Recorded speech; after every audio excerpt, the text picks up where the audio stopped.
नमो देवी महादेवी विश्वोत्पत्ति करे शिवे। इस जगत की रचना करने वाली, इस जगत को बनाने वाली, इसका सृजन करने वाली उस शिवा को हम नमस्कार करते हैं, प्रणाम करते हैं। निर्गुण सर्वभूतेषु मातः शंकर कामद। सब पदार्थों के अंदर, सब वस्तुओं के अंदर वो विराजमान है। चिदानंद रूपम शिवोहम शिवोहम।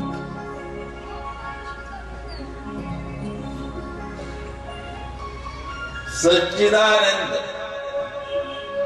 श्रीमद् भागवत में भी प्रारंभ में सच्चिदानंद आया है और यहां भी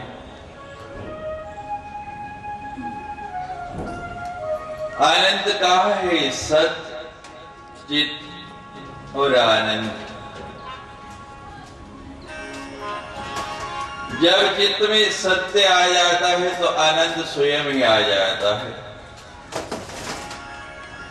और पूरे संसार के अंदर सत्य क्या है?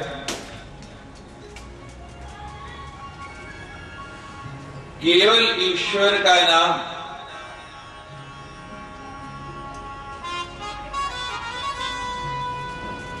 सत्य वो जो सदा रहे, जो आज है, कल नहीं है, अभी है, थोड़ी देर बाद नहीं है।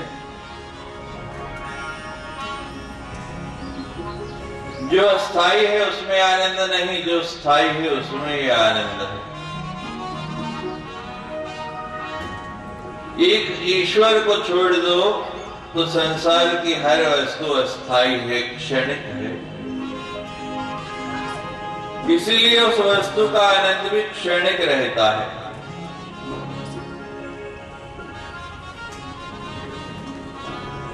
कोई फल बहुत प्रिय है, कोई सब्जी बहुत प्रिय है, या कोई मिठाई आपको बहुत प्रिय है। अब रोज उसको खिलाना शुरू कर दे, वही आपको प्रिय से अप्रिय हो जाएगी। जो आनंद उसमें आता था वो आनंद खत्म होना शुरू हो जाएगा, घटना शुरू हो जाएगा। ये क्षणिक आनंद है, थोड़ी देर का आनंद है।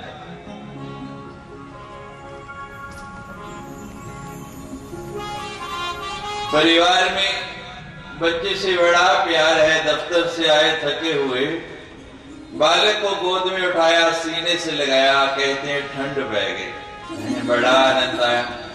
अब वो बालक है, गोद से उतरता ही नहीं। आप बहुत प्रयास करते हैं, नीचे ही नहीं आता।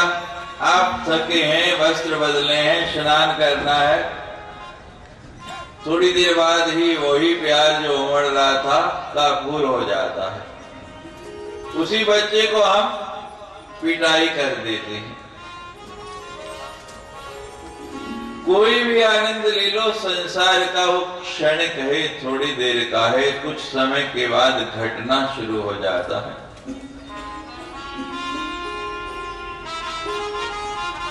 एकमात्र भगवान का नाम ऐसा है जिसको जितना लेते जाओ उतना आनंद उसमें बढ़ता जाता है, घटता नहीं, और से और अधिक हो जाता है।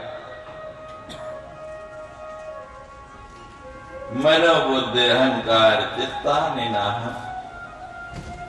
अपने आप को एक ईश्वर में समर्पित कर दो। अंतःकरण चतुष्टय में चार वस्तुएं हैं हमारे पास, मन, बुद्धि, चित्त और अहंकार। से हम कोई भी नहीं है। जब ये भाव आ जाए कि ना तो मैं मन हूं, ना मैं बुद्धि हूं, ना मैं चित्त हूं और ना अहंकार हूं, न चे श्रोत्र जीवे न चे घ्राण नेत्रे, ना तो मैं ये कान हूं जो श्रवण कर रहा है, ना मैं वो नेत्र हूं जो देख रहे हैं, ना मैं जीवा हूं जो बोल रहे हैं। कौन बोलता है? आपके जो भीतर जीव है वही बोल रहा है। न मे व्योम भूमि न तेजो न वायु, न मैं आकाश हूं, न ये पृथ्वी हूं, न तेज हूं और न ही वायु हूं। फिर मैं हूं कौन?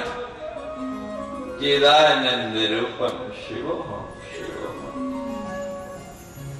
जब आनंद आता है, मस्ती आती है, तो व्यक्ति अपने आप को भूल जाता है, विस्मरण हो जाता है, उसको कुछ भी याद नहीं रहता।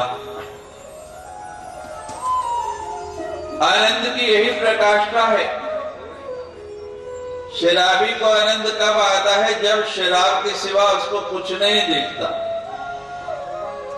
उसमें उसको आनंद आने लग पड़ता है। जब उसका स्वयं का अस्तित्व समाप्त हो जाता है तो उस नशे में वो झूमने लग पड़ता है। ऐसे ही हमारी स्थिति है, जब हम स्वयं का अस्तित्व समाप्त कर देंगे, अपने आप को भूल जाएंगे, उस नाम में अपने आप को लय कर देंगे, तब हमें भी आनंद स्वतः ही आने लग पड़ेगा। न मे द्वेष रागो न मे लोभ मोह। जब ऐसी परिस्थिति आ जाती है, ना किसी से द्वेष रहता है, ना किसी से राग रहता है। अभी आगे आप सुनेंगे मधुकैटभ की कथा। राग हो गया तो भी दुख, और किसी से द्वेष हो गया तो दुख है ही है। न मे द्वेष रागो न लोभो न मोहो। न लोभ लालच है किसी वस्तु का, मिल गया तो ठीक और नहीं मिला तो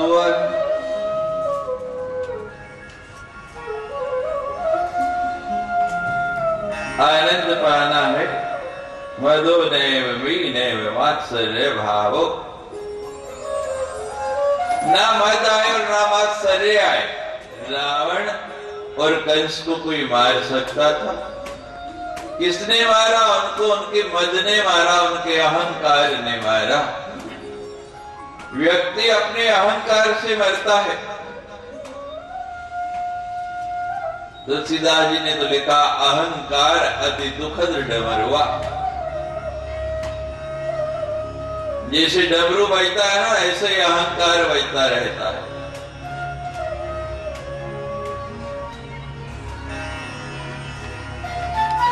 बड़ी प्रसिद्ध कहावतें बनी हैं, आपने सुनी होंगी। थोथा चना और बाजे घना। जो चना अंदर से खोखला होता है, उसकी आवाज बहुत आती है। और बता देते हैं, अध जल गगरी छिलकत जाए। जो घड़ा पूरा भरा है ना, उसकी आवाज नहीं आती, वो शांत हो जाती है। और जो आधी भरी हुई है, जब जलते हैं तो उसकी आवाज आती है, गिड़गिड़ की आवाज आती है।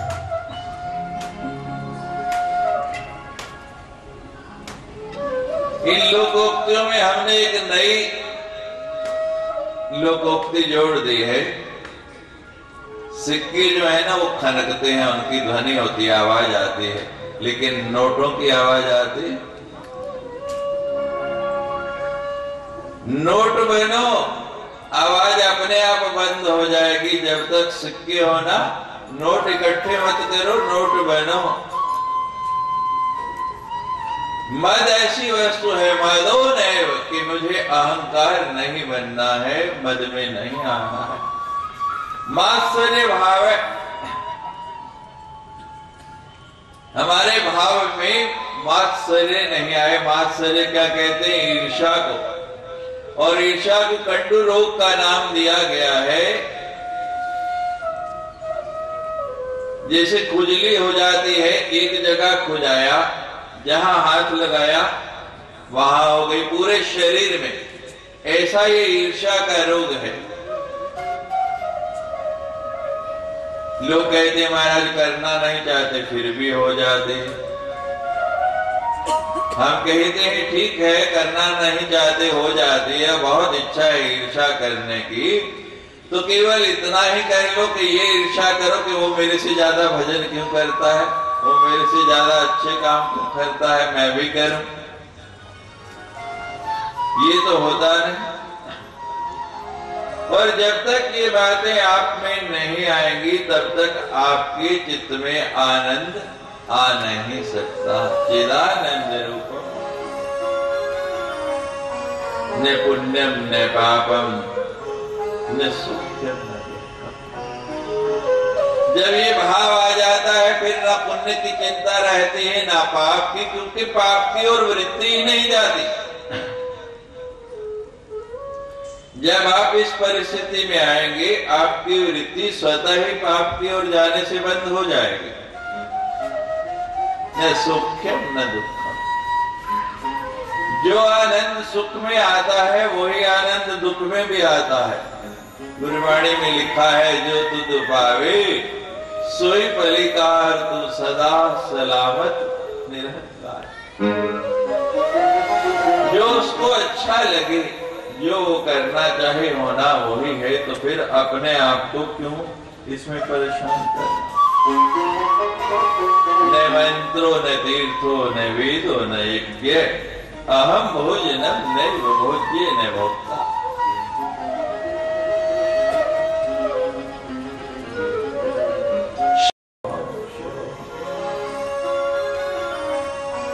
न पुण्यम न पापम न सुख्यम न दुखम। जब ये भाव आ जाता है फिर ना पुण्य की चिंता रहती है ना पाप की, क्योंकि पाप की ओर वृत्ति ही नहीं जाती। जब आप इस परिस्थिति में आएंगे, आपकी वृत्ति स्वतः ही पाप की ओर जाने से बंद हो जाएगी। न सुख्यम न दुखम। जो आनंद सुख में आता है वही आनंद दुख में भी आता है। गुरबाणी में लिखा है, जो तुझ पावे सोई पलिकार, तू सदा सलामत निरंकार। जो उसको अच्छा लगे, जो वो करना चाहे होना वही है, तो फिर अपने आप को क्यों इसमें परेशान करना।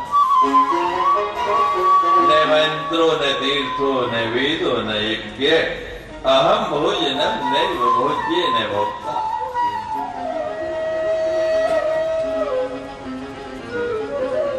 शरीर ही मंत्रवत हो जाता है, शरीर ही तीर्थ बन जाता है। रोम रोम से ध्वनि निकलने लग पड़ती है, फिर बाहर की ध्वनि सुनने की जरूरत नहीं रहती, बाहर का जप करना नहीं पड़ता। अंतर्नाद बजना शुरू हो जाता है। अब जब आपका अंदर का नाद बज रहा है तो बाहर का सुनेगा, वो तभी तक सुनाई देगा जब भीतर की ध्वनि नहीं है। आपके अपने घर में टेप रिकॉर्ड बज रहा है, खुला है, तो पड़ोसी के घर क्या बज रहा है ये नहीं सुनता, अपना बंद है तो वो सुनाई देता। चिदानंद रूपम शिवोहम शिवोहम। नवरात्रि की पावन वेला है, माँ की आराधना कर लो, आपके भीतर भी आनंद ही आनंद हो जाएगा। निर्गुणे सर्वभूतेषु मातः शंकर कामदे, त्वं भूमि सर्वभूतानां प्राणः प्राणवतं तथा। यही शक्ति सबके अंदर, सबके प्राणों में संचार करती है, सबके प्राणों में बहती है। और कितने रूप हैं इसके, धी, श्री, कांति, क्षमा, शांति, श्रद्धा, मेधा, धृति, समृद्धि, ये सारे के सारे देवी के रूप हैं। देवी सूक्त में हम पढ़ते हैं, नमो देवी महादेवी शिवाय सत्तम नमः, नमः पितृभद्राय नीता प्रणता समता। उसमें बुद्धि, निद्रा, ये सारे के सारे उसी के रूप हैं। तमुद्गीते अर्धमात्रा से गायत्री वहृति कथा। माँ का नाम मुख से निकलने से, उसका उच्चारण करने से, उसको गाने से क्या मिलता है? जया च विजया धात्री लजा कीर्ति स्पृहा दया। माँ बोलने से आपकी जय हो रही है, आपको हर कार्य में विजय मिलती है, संसार में आपकी कीर्ति होती है, आपका सम्मान बढ़ जाता है, आपका नाम बढ़ जाता है। माँ से बढ़ के आपका कोई हितैषी नहीं है संसार में। जब बच्चा बोलना शुरू हुआ तो पहला शब्द क्या बोला उसने? बालक पहला शब्द बोलता है मां। जो पति सरस्वती ने हमें पहला शब्द बोलना सिखाया, जैसे जैसे हम बड़े होते हैं उसको भूलते चले जाते हैं।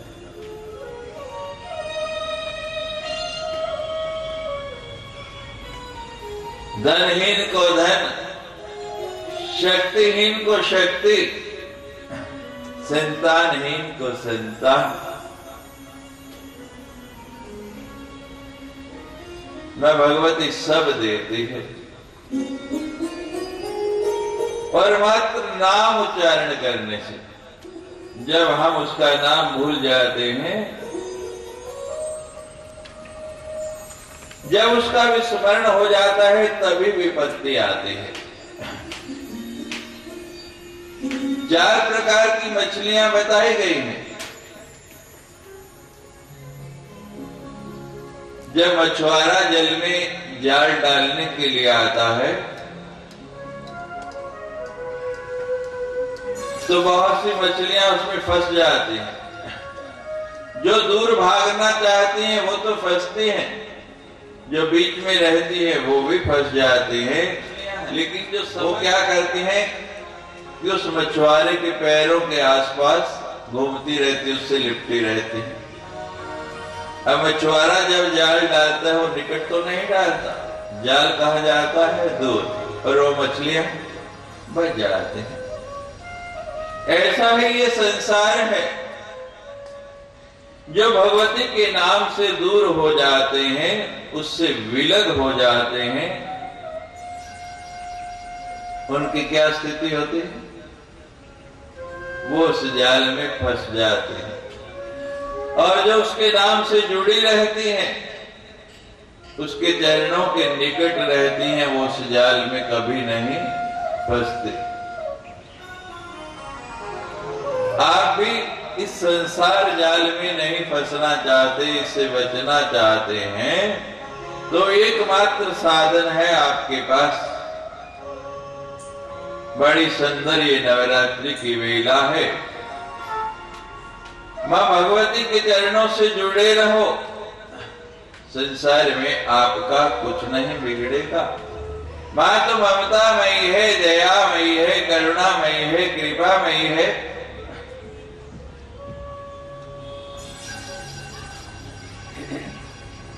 सदा आपका हित चाहती। पिता नाराज हो जाए, कमरे में बंद कर देता है, कहते इसको भोजन नहीं देना, लेकिन माँ क्या करती है? अपने आंचल में छिपा के ले जाएगी, मेरा बालक भूखा है।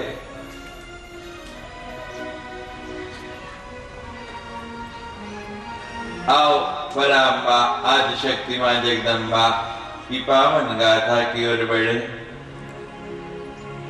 माँ की ये रसमयी कथा श्रवण करने से पहले माँ को वंदन करें, स्तुति करें, उनकी आराधना करें और फिर आज की कथा करें।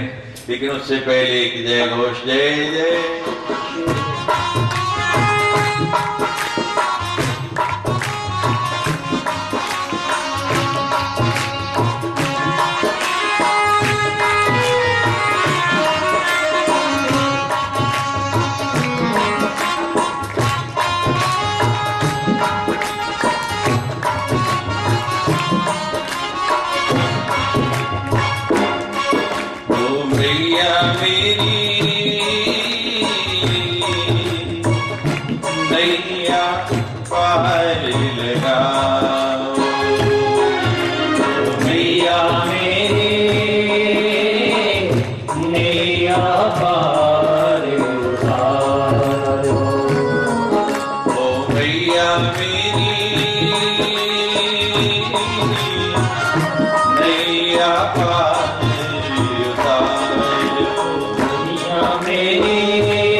सागर दुस्तर भारो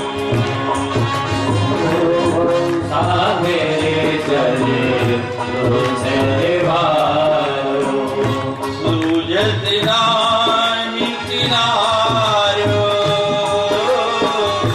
सूझत नाही किनारो भवसागर हारो सूझत नाही किनारो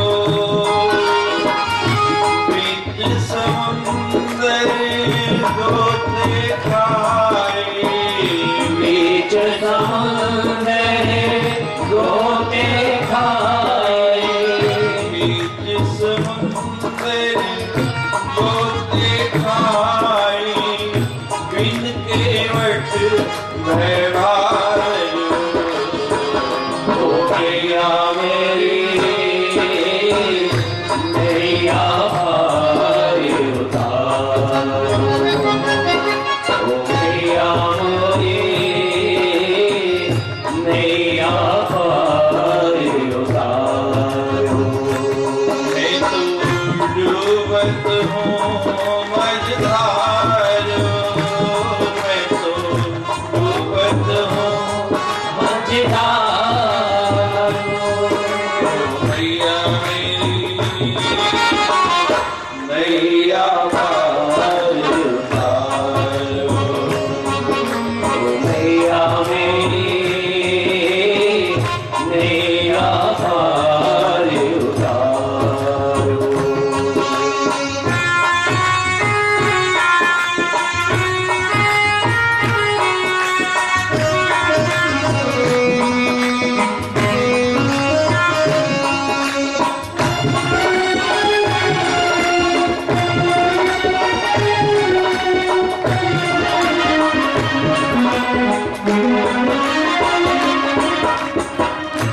लंबी लहीरें उठे पल पल में लंबी लहरें उठे पल पल में नहीं जल थल आधारो ओ नहीं जल थल आधारो लंबी लहीरें उठे पल पल में नहीं जल थल आधारो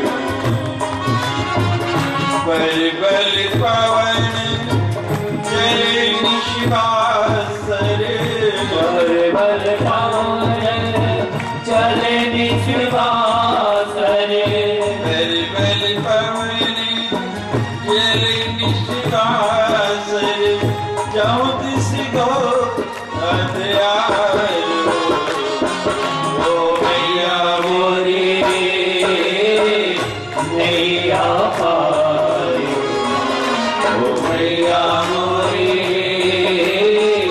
नैया पार उतारो मैं तो डूबत हूँ मझधारो मैं तो डूबत हूँ मझधारो मैया मोरी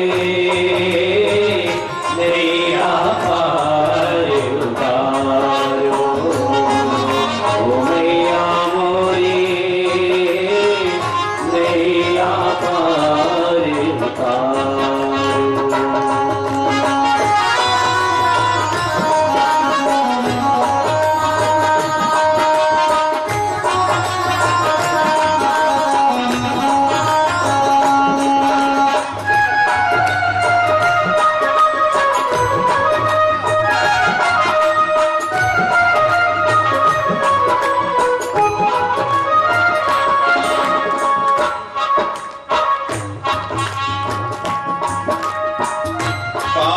गया दलदल के अंदर।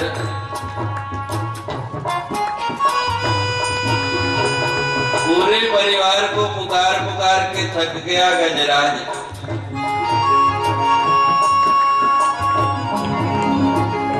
कोई नहीं आता छुड़ाने के लिए।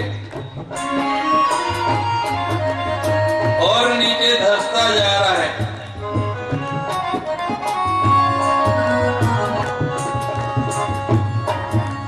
यही परिस्थिति हमारी है। हम भी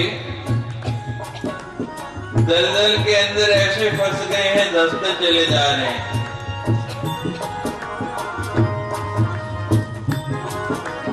कोई छुड़ाने वाला नहीं। आज के समय में किसी को फुर्सत नहीं है। कौन छुड़ाएगा आपको? एकमात्र यही शक्ति। बिन केवट भय भारो, कोई केवट खेवैया दिखाई नहीं देता। अंत में व्यक्ति पुकारता है। बड़े बड़े अस्पतालों के चक्कर लगाते हैं, बड़े बड़े डॉक्टरों के पास जाते हैं, बड़े बड़े स्पेशलिस्ट जो दक्ष हैं उस कार्य के, जब वो भी कह देते हैं कि भाई अब भगवान भरोसा, मेरे बस की बात, फिर भगवान के पास आते हैं। और पहले ही आ जाओ तो बिक्री होता नहीं। गाँव ग्राह फाड़े काम करे ग्राह फाड़े मुख, सन्मुख होते हजारों, सन्मुख होते हजारों। आगे आप सुनेंगे पराशर की कथा कि कैसे काम हजारों मुख वाला शेषनाग बन के आ गया और कैसे डस लिया। गाँव में सन्मुख होते हजारों, गिर गंभीर बड़े बहु भारी, बड़े बहुआए, बड़े बहु भारी, कैसे हो निस्तार। ओ मैया मेरी नैया पार उतारो, ओ मैया मेरी नैया पार उतारो। मैं तो डूबत हूँ मझधारो, मैं तो डूबत हूँ मझधारो, मैया मेरी नैया पार उतारो, ओ मैया मेरी नैया पार उतारो।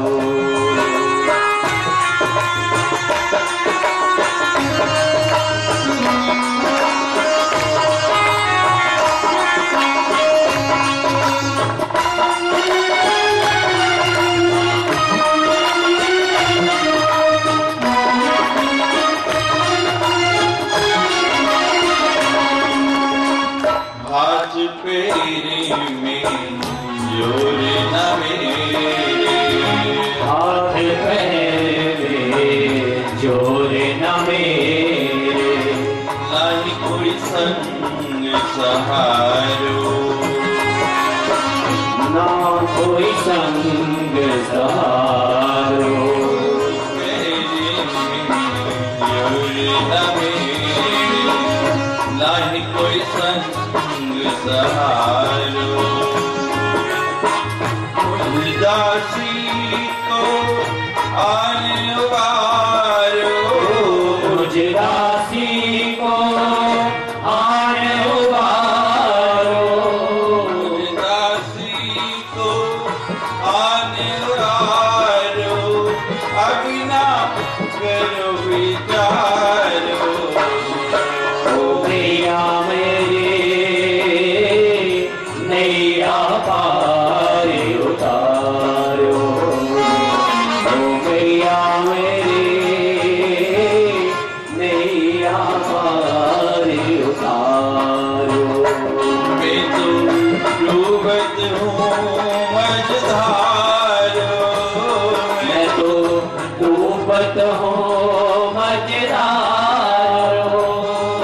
मैया मेरी नैया पार उतारो। मैया मेरी नैया पार उतारो। मैया मेरी नैया पार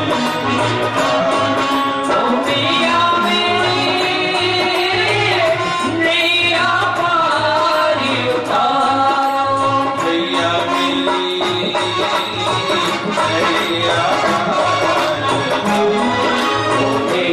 मेरी नैया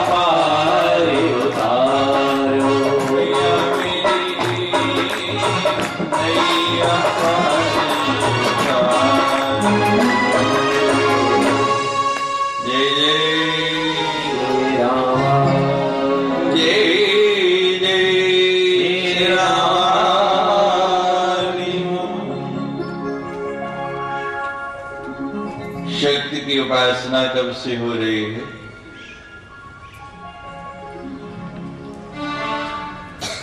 जब से ये ब्रह्मांड बना है तब से शक्ति की उपासना हो रही है।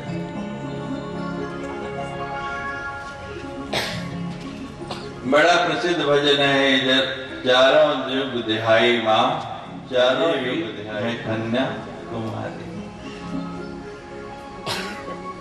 हर युग में मां का अवतार हुआ है, हर युग में मां रही है। जब से वेद है तब से शक्ति की उपासना हो रही है। एको देवो केशो शिवो। शाक्त संप्रदाय 3 रूपों में शक्ति की उपासना करता है, एक वैष्णवी रूप में, एक शैवी रूप में। जो वैष्णव हैं, रामकृष्ण को मानने वाले हैं, वो वैष्णवी रूप में राधा और सीता के रूप में उनकी पूजा करते हैं, उनकी आराधना करते हैं। जो शंकर को मानने वाले हैं, वो शैवी रूप में गौरी और पार्वती के रूप में उनकी उपासना करते हैं। लेकिन एक तीसरा स्वतंत्र संप्रदाय है जो पराशक्ति परा अम्बा को स्वतंत्र रूप से ध्याता है, ना रामकृष्ण के साथ और ना शिव के साथ।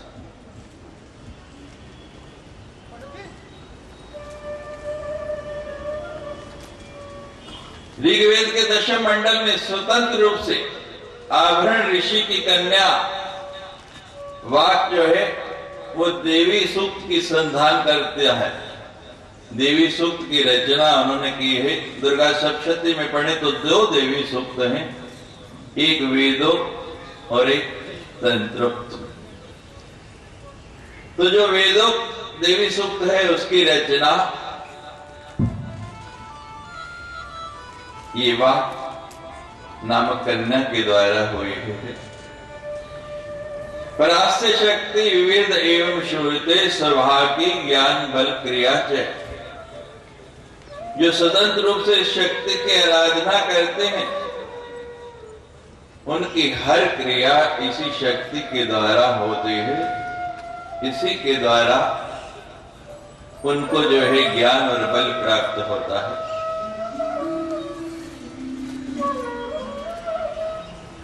राजा जनक मां भगवती के बहुत ही बड़े आराधक हुए हैं। शक्ति की आराधना करते थे, शक्ति ने आके अवतार लिया। जन्म नहीं हुआ जनक के यहाँ, कहां से प्रकट हुई? धरती के अंदर से। शंभु वीरन विष्णु भगवाना उपजहि जासु असते नाना। श्री राम जय राम जय जय राम, श्री राम जय राम जय जय राम। शंभु विरंते विष्णु भगवाना उपजहि जासु असते नाना। श्री राम जय राम जय जय राम, श्री राम जय राम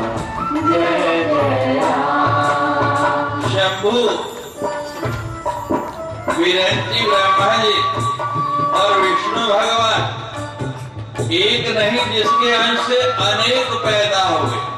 हर युग में राम हुए, हर चतुर्युगी में कृष्ण हुए, लेकिन किससे अंश से उपजे। और एक नहीं, आगे आप सुनेंगे कि देवी ने जब अपना लोक दिखाया तो भ्रमित हो गए कि इतने ब्रह्मा, इतने विष्णु, इतने शंकर।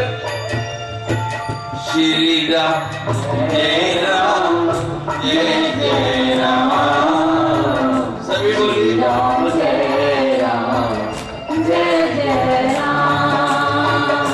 यासु अंश उपजहि गुण खानी, अगणित लक्ष्य उमा ब्रह्माणी। श्री राम जय राम जय जय राम। श्री राम जय राम जय जय राम। तुलसीदास जी लिख रहे हैं रामचरितमानस में, यासु अंश से उपजहि गुण खाने, ये गुणों के खाने जाते अंश से उपजन हुई है। एक नहीं, अगणित लक्ष्य, यानी कितने लाख उनकी गणना नहीं हो सकती। अनगिनत लक्ष्य उमा ब्रह्माणी जिनके अंश से पैदा हुए हैं, वो ये शक्ति है। श्री राम जय राम जय जय राम। श्री राम जय राम जय जय राम। आदि शक्ति देही जग उपजाया, सो अवतरी मोरिये माया। श्री राम जय राम। श्री राम जय राम जय जय राम। इस आदि शक्ति ने ये जग उपजाया, तो लोग शंका करते हैं, कहते हैं फिर राम के साथ सीता क्यों हुई, कृष्ण के साथ राधा क्यों हुई। तो यहाँ लिखा है आदि शक्ति जही जग उपजाया, सो अवतरे मोर यह माया, कि मेरी माया के रूप में उसने भी मेरी साथ अवतार लिया है। या देवी सर्वभूतेषु विष्णु मायति शब्दिता, नमस्तस्यै नमस्तस्यै नमस्तस्यै नमो नमः। श्री राम जय राम जय जय राम। श्री राम जय राम जय जय राम। जिनकी शरण समुद्र समाना, कथा तुम्हारी सुवग सरिनाना। श्री राम जय राम जय जय राम। श्री राम जय राम जय जय राम। लोग कहते हैं कथा बहुत बार सुन ली, अब और क्या सुने। सुना क्या, गंगा जी गए हैं कभी हरिद्वार, जो लोग गए हैं जरा हाथ ऊपर करें। जिन्होंने स्नान किया है वो दोनों हाथ ऊपर करें। गंगा जी जाके नहाए आप लोग, अच्छा अब नीचे करें। जो सबसे ज्यादा बार गया हरिद्वार वो हाथ खड़ा करे। वाह माता जी, कितनी बार गई आप, कितनी बारी गए? 5 बारी, 10 बारी, 20 बारी, 50 बारी, 100 बारी, 5 बारी, 20 बार। वाह, जरा खड़े हो जो सुन लो, मैं भी लोग आपका दर्शन कर ले। हमें तो साक्षात गंगा ही नजर आ रहे, आप 20 बार गए, स्नान किया 20 के 20 बार। अच्छा ये बताइए, पहली बार जब गंगा में नहाए ठंडा था जल या गर्म था? ठंडा। दूसरी बार नहाए फिर भी ठंडा था। अच्छा पहली बार नहाए तो भी वही जल था, दूसरी बार नहाए तो भी वही जल था, तीसरी बार नहाए तो भी वही जल, फिर बार बार। पहले वाला जल तो अभी आप नहा के बाहर नहीं निकले, आगे चला गया, वो रहा वहां। हर बार नया जल है, ऐसे ही ये कथा गंगा है, रोज नहीं है। आप स्नान करने वाले तो बनो, पुराना जल तो आगे चला गया। हमारे शिष्य हैं, बंबई से आए हैं कथा सुनने के लिए। वो मुझे कह रहे थे कि कल जो सुना ये तो पहले सुनाया ही नहीं आपने। कथा कौन सुन पाएगा? तुलसीदास जी कहते हैं जिनके श्रवण समुद्र समाना, जिनके कान कैसे हैं कि समुद्र के जैसे, और नित्य कथा सुनते रहते हैं। लेकिन फिर भी क्या होता है, रोज नदियां गिरती हैं समुद्र में, एक नहीं अनेक, लेकिन समुद्र का भी भरा वैसे का वैसा ही। कहते अभी और आने दो, अभी और आने दो। तो ऐसे ये कथा गंगा है। हरि निरंतर कोई न भूले, दिल के लिए तम कहूँगे रोले। श्री राम जय राम, जय जय राम। श्री राम जय राम, जय जय राम। श्री राम जय राम, जय जय राम। श्री राम जय राम, जय जय राम। श्री राम जय राम, जय जय राम। श्री राम जय राम, जय जय राम।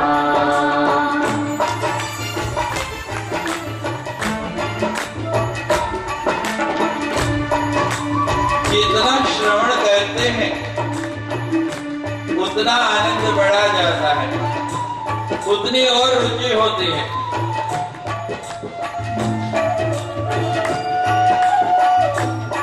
भगवती कहती है कि मैं वहीं बसती हूँ जहाँ मेरा भक्त नित्य प्रति मेरी चाह करता है।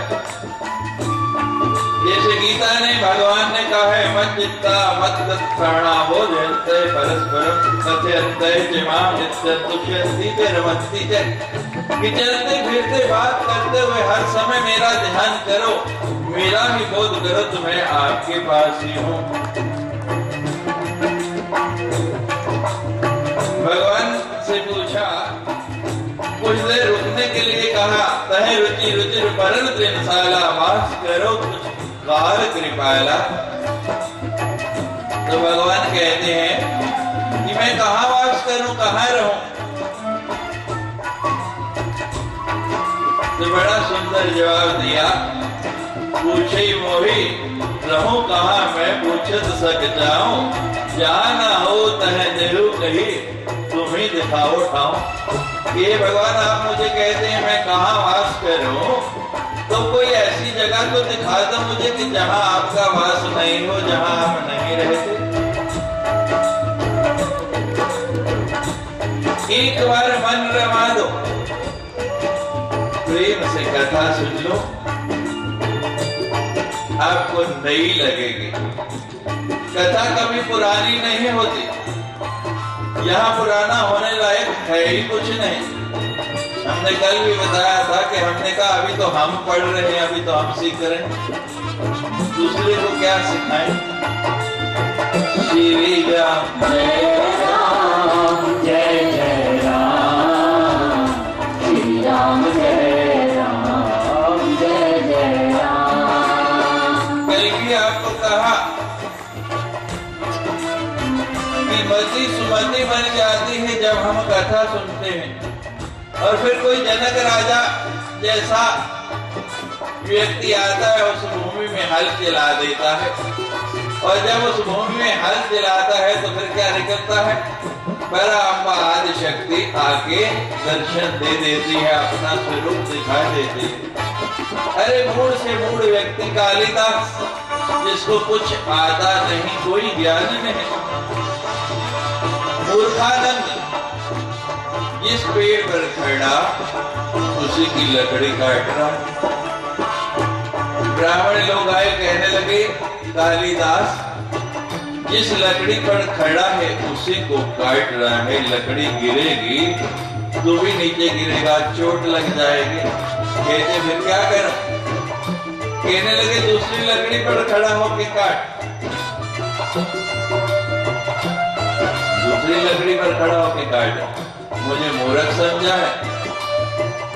मैं दूसरी लकड़ी पर खड़ा होके काटूं, मेहनत मैं करूं, लकड़ी नीचे गिरे और तुम उठा के ले जाओ, मुझे फिर से मेहनत करनी पड़ जाए। मैं तो इसी लकड़ी पर खड़ा होके काटूंगा। जो हमारा आधार है, जिसके ऊपर खड़े हैं, परिणाम क्या होगा? कालिदास जैसा। क्या आधार है हमारा? किसके ऊपर खड़े हैं? एकमात्र आधार धर्म है हमारा, और उस धर्म को ही जब हम काटेंगे तो परिणाम क्या होगा? कालिदास की तरह होगा। धर्मो रक्षति रक्षितः, कि जो धर्म की रक्षा करता है, धर्म उसकी रक्षा करता है, उसका पालन करता है।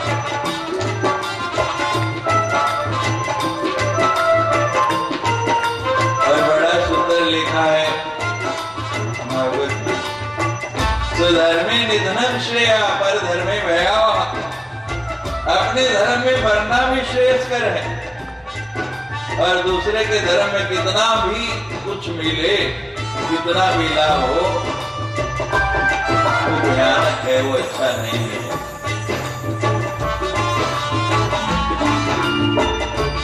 रावण समझ गए कि बहुत मूर्ख है भाई। कहां से रहे ब्राह्मण? विद्योत्तमा के यहाँ से आ रहे। विद्योत्तमा ने शास्त्रार्थ में परास्त कर दिया। कहने लगे ये आदमी सही है बदला लेने के लिए। विद्योत्तमा ने शर्त रखी थी कि जो शास्त्रार्थ में उसको परास्त कर देगा, हरा देगा, उससे विवाह कर लेगी। तो ब्राह्मण कहने लगे अच्छा भाई तू उसी पे हो, उसी को काट, लेकिन ये बता तेरी शादी हो गई? अब कालिदास तो महामूर्ख था, शादी कौन करता हमारा? कहते नहीं हुई।